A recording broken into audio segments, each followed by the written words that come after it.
حضرت حسین کو کہاں اور کس نے سپرد خاک کیا؟ السلام علیکم دوستو، جب حضرت امام حسین رضی اللہ تعالیٰ عنہ کو دھوکے سے کوفہ بلا کر بے دردی کے ساتھ شہید کر دیا گیا اور ان کی جو اولاد اور اصحاب کو بھی شہید کر دیا گیا، اس طرح حضرت امام حسین رضی اللہ تعالیٰ عنہ کی شہادت کے بعد اولاد رسول کو قید کر لیا گیا اور نبی کی بیٹیوں کو بے پردہ کر کے کوفہ اور شام کی طرف لے جایا گیا۔ میرے دوستو، یزیدی فوجی نے اہل بیت کی تمام پاک دامن خواتین کے سروں سے دوپٹوں کو اتار دیا اور ان کے پاؤں میں بیڑیاں ڈال کر ان کو قید کر کے لے جایا گیا۔ امام حسین کی شہادت کے بعد بیویوں کو قید کر کے آگے آگے یزید کی فوج خوشیاں مناتی جا رہی تھی اور ناچتی جا رہی ہے، اور ان کے پیچھے پیچھے اہل بیت کی پاک دامن خواتین قید ہو کر آ رہی ہیں، اور فوجی یزید نے تمام شہیدوں کے کٹے ہوئے سروں کو اپنے نیزے پر اٹھایا ہوا تھا، اور وہاں میدان کربلا میں حضرت امام حسین رضی اللہ تعالیٰ عنہ اور ان کے اصحاب کے جسم مبارک بغیر سر کے پڑے ہوئے تھے۔ میدان کربلا میں ہر طرف لاشیں ہی لاشیں پڑی تھی۔ میرے دوستو، روایت میں آتا ہے کہ 3 دن تک میدان کربلا میں حضرت امام حسین رضی اللہ تعالیٰ عنہ اور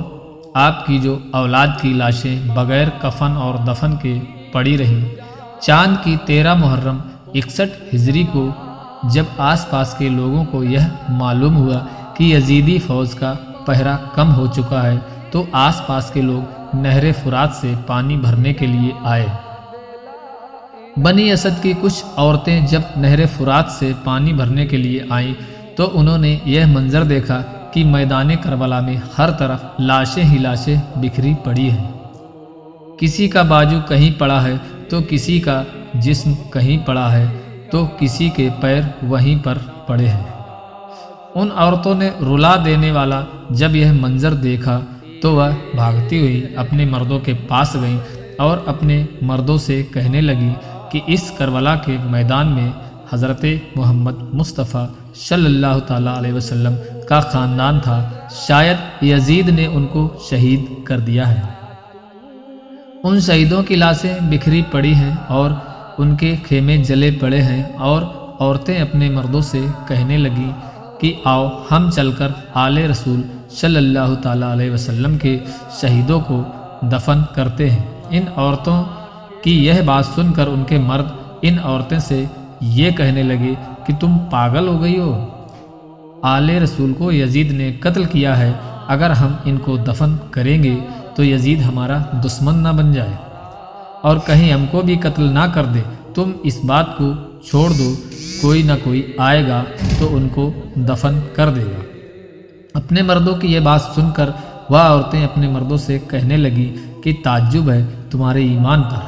تم لوگ رسول اللہ صلی اللہ تعالیٰ علیہ وسلم کا کلمہ پڑھتے ہو اور ان کی جو اولادیں ہیں ان سے یہ محبت رکھتے ہو۔ یاد کرو کہ حضور پاک صلی اللہ تعالیٰ علیہ وسلم نے فرمایا تھا کہ میں تم لوگوں سے کچھ نہیں مانگتا سوائے اس کے کہ تم لوگ میری جو اولاد سے محبت کرو۔ اس طرح سے یہ عورتیں اپنے مردوں سے کہنے لگی کہ اگر تم لوگ نہیں جاتے ہو تو مت جاؤ، ہم جائیں گے حضور پاک صلی اللہ تعالیٰ علیہ وسلم کی جو اولاد اور ان کے نواسے کو دفن کرنے کے لیے۔ میرے دوستو، بات جب یہاں تک آ پہنچی تو ان مردوں میں سے چند مردوں کی غیرت جاگ اٹھی اور وہ اپنی عورتوں کے ساتھ میدان کربلا میں پہنچے۔ بس جب یہ لوگ میدان کربلا میں پہنچے تو اس منظر کو دیکھ کر خون کے آنسو رونے لگے اور سوچنے لگے کہ ان کو کیسے دفن کریں۔ انہوں نے دیکھا کہ میدان کربلا میں جتنے بھی شہید موجود ہیں، کسی کے تن پر سر نہیں ہے تو کسی کا بازو نہیں ہے تو کسی کے ٹکڑے ٹکڑے ہوئے پڑے ہیں۔ یہ منظر دیکھ کر وہ حیران و پریشان ہو گئے اور سوچنے لگے کہ ان کو کیسے دفن کیا جائے۔ پھر اس کے بعد انہوں نے یہ سوچا کہ ایک بہت بڑی قبر بنائی جائے اور ان کے اندر تمام شہیدوں کو ایک ساتھ دفن کر دیا جائے۔ یہ لوگ شہیدوں کو دفن کرنے کے لیے قبر کھود ہی رہے تھے کہ اچانک سے ایک گھڑ سوار ان کے پاس آیا